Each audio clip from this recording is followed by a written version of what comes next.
अभिवादन स्वीकार कीजिए ब्रजेश मिश्रा का और आप देखना शुरू कर चुके हैं द डिबेट। बहन भाइयों, आतंकवाद के खिलाफ भारत ने निर्णायक जंग छेड़ रखी है। ये पहली बार हो रहा है कि भारत बॉर्डर पर भी पाकिस्तान से घुसकर लड़ने में कामयाब है। हम जीते भी और हमने दुनिया भर में भी पाकिस्तान को बेनकाब करने का जो बीड़ा उठाया वो भी कूटनीतिक रूप से एक बड़ा अटैक है पाकिस्तान पर, और उनकी पूरी डिप्लोमेसी और पाकिस्तान की सारी अंतर्राष्ट्रीय इमेज धराशायी और एक आतंकवादी मुल्क के तौर पर दुनिया के सामने में हम लगातार पहुंचा रहे हैं और पहुंचाने में हमें कामयाबी हो रही है। लेकिन देश की सियासत में सत्तारूढ़ दल और प्रतिपक्ष का झगड़ा भी बढ़ता जा रहा है, लेकिन जब ये बाहर जाते हैं तो ये एक हो जाते हैं। यहाँ झगड़ा करेंगे, आपको परेशान करेंगे, लेकिन बाहर ये इकट्ठे हैं। आज हम समग्रता के साथ इन सब की राजनीति की चर्चा करने वाले हैं।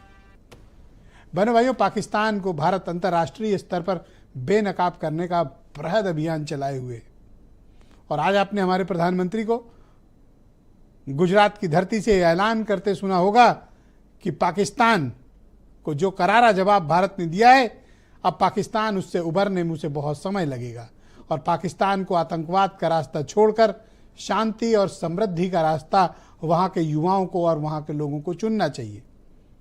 लेकिन प्रधानमंत्री मोदी ने यह आरोप लगाया कि 1947 में जब देश का विभाजन हुआ था और जिस वक्त कश्मीर पर कबायलियों के नाम पर पाकिस्तान की रेगुलर आर्मी ने अटैक किया था, यह पहला आतंकवादी हमला था। और मोदी जी ऐसा मानते हैं कि उस वक्त हमें युद्ध रोकना नहीं चाहिए था। 1947 में भारत को युद्ध विराम नहीं करना चाहिए था। जब तक पीओके हम वापस नहीं ले लेना चाहिए था, तब तक हमें युद्ध जारी रखना चाहिए था।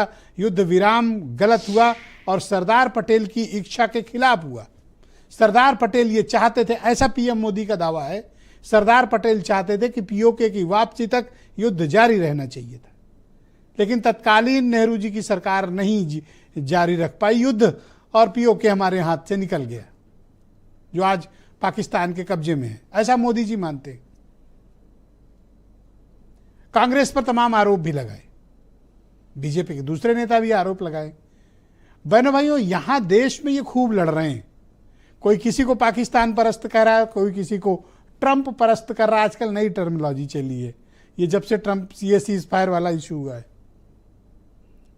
तो कोई अमेरिका के इशारे पे चलने की बात करता है, तो कह रहा हमने भारत के स्वाभिमान की रक्षा की है। बहनों भाइयों, इनका आपसी संघर्ष चल रहा है। लेकिन जब देश को अंतर्राष्ट्रीय फलक पर दुनिया भर की डिप्लोमेसी के क्षेत्र में दुनिया के दूसरे बड़े मुल्कों पर जो मायने रखते हैं, वहां जो प्रतिनिधिमंडल भेजे गए हैं, उसमें बिल्कुल अलग सा माहौल है। आप वैसे देख रहे होंगे, लेकिन मैं अभी जो बताऊंगा आप सुन के थोड़ा सा हैरान भी रहेंगे। दुनिया के डिप्लोमेसी के क्षेत्र में भारत का चेहरा इस वक्त कौन बना हुआ है? शशि थरूर। उनकी काबिलियत, उनकी राजनयिक क्षमता, उनकी राजनीतिक बौद्धिकता और दुनिया भर में भारत को पेश करने का उनका तरीका, ये कांग्रेस के सांसद हैं जो भारत का नेतृत्व विदेश में कर रहे हैं। यहां पाकिस्तान परस्त बताया जाता है, यहां क्या नहीं कहा जाता है, बड़ी गालियां पड़ती हैं। लेकिन भारत की सरकार ने किसको चुना? शशि थरूर को चुना, जो आज अमेरिका में जाकर भारत की छवि रखने वाले, भारत का पक्ष रखेंगे। बहनों भाइयों, यही भारत के डेमोक्रेसी की खूबसूरती है। जब चुनने का वक्त आया कि भारत का एशिया में पक्ष कौन रखेगा, तो सलमान खुर्शीद को चुना गया।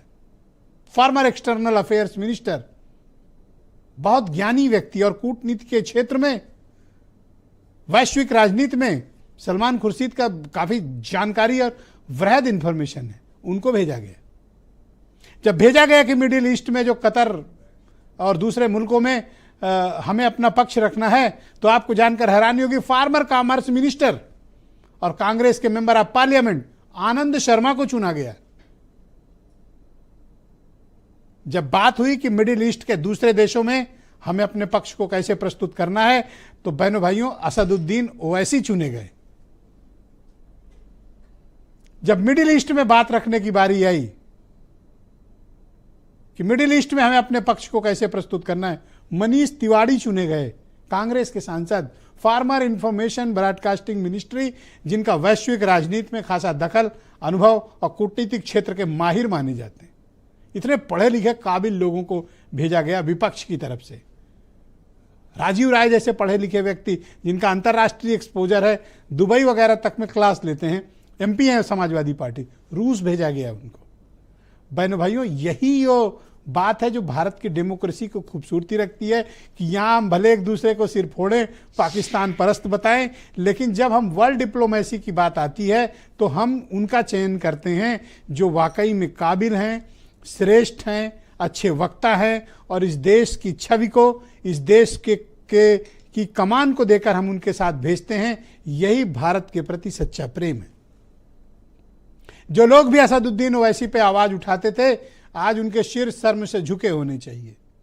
ओवैसी ने जिस तरह का व्यवहार और जिस तरह का भारत का पक्ष विदेशों में रखा है बहनों भाइयों, वो अविस्मरणीय है। शशि थरूर ने लाजवाब काम किया है और लगातार कर रहे हैं। तो जो बताया जाता है कि कांग्रेस ने ये कर दिया, कांग्रेस सबूत मांग रही है, तो अगर कांग्रेस सबूत मांग रही होती तो ये शशि थरूर को भारत सरकार ने क्यों भेजा होता, आनंद शर्मा को क्यों भेजा होता, मनीष तिवारी को क्यों भेजा होता।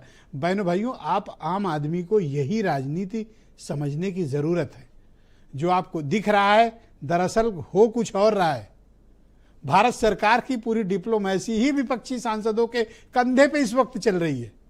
अभी आजकल आपको जयशंकर का रोल कम दिख रहा होगा।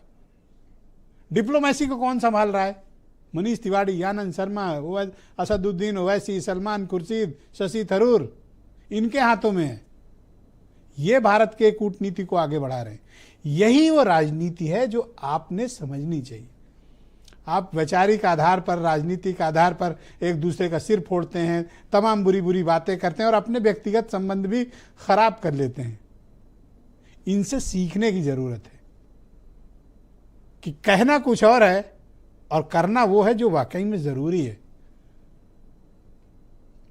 यह कोई दूसरे राज्य की राजधानी में प्रेस कॉन्फ्रेंस करने वाली बात नहीं है।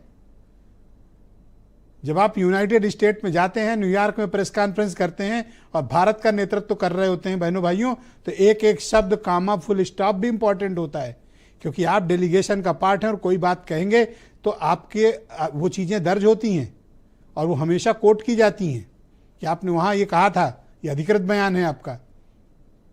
लिहाजा यहाँ कुछ और बोलना है, लेकिन जब बात भारत की आएगी तो वहाँ कुछ और जाएंगे। ये कुछ असमंजस के भाव दिखते हैं कि यहाँ तो लड़ेंगे लेकिन वहाँ भेजेंगे कांग्रेसियों को और ओवैसी को लड़ने के लिए। तो जो लोग भी इनके बारे में कुछ भ्रम रखते हैं, अब अपने अपने भ्रम दूर रख लीजिए बहनों भाइयों। इसी को कहते हैं सियासत, राजनीति, पॉलिटिक्स। जो आपको दिखाई तो दे लेकिन समझ में ना आए, और अगर समझ जाए तो फिर राजनीति किस बात की। बयान सुनिए।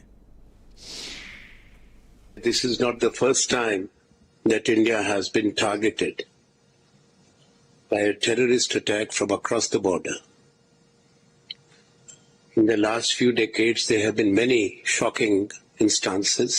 India, its government, its defense forces have a duty to defend our country, to protect our people, and also to safeguard India's integrity. The Pakistani army chief had gifted a photo to the Pakistani Prime Minister Shehbaz Sharif.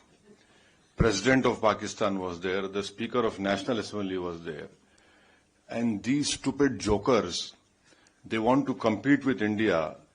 They had given a photograph of a 2019 Chinese army drill, claiming it's a victory over India. Now this is what Pakistan indulges in. तो नकल करने के लिए अकल भी चाहिए, इन नालायकों को अकल भी नहीं है। जो हमारा पश्चिमी पड़ोसी है पाकिस्तान, वो निरंतर और लगातार भारत के खिलाफ आतंकवाद प्रोत्साहित करता रहा है। भारत के लाख प्रयासों के बावजूद ये जो पाकिस्तान का मंसूबा है, ये मंसूबा खत्म नहीं हुआ। पहला आतंकवादी हमला कश्मीर की धरती पर हुआ। मां भारती का एक हिस्सा आतंकवादियों के बलबूते पर, मुजाहिदों के नाम पर पाकिस्तान ने हड़प ले लिया। अगर उसी दिन इन मुजाहिदों को मौत के घाट उतार दिया गया होता और सरदार पटेल की इच्छा थी कि पीओके वापस नहीं आता है तब तक सेना रुकनी नहीं चाहिए, लेकिन सरदार साहब की बात मानी नहीं गई और ये मुजाहिदीन जो लहू चख गए थे वो सिलसिला 75 साल से चला है। पहलगाम में भी उसी का विकृत रूप था। बहन भाइयों, तो आज की इस पर चर्चा को आगे बढ़ाएंगे। आनंद दुबे भारतीय जनता पार्टी के प्रवक्ता हैं, कर्नल शरद शरण समाजवादी पार्टी से हैं, डॉक्टर उमाशंकर पांडे उत्तर प्रदेश में कांग्रेस कमेटी के प्रवक्ता, आसिम वकार एमआईएम के राष्ट्रीय प्रवक्ता और विनय राय जी मेरे साथ मौजूद हैं, जाने माने पत्रकार हैं और डिप्लोमेसी के क्षेत्र में खासा अनुभव रखते हैं। आप सबका शुक्रिया और धन्यवाद। आनंद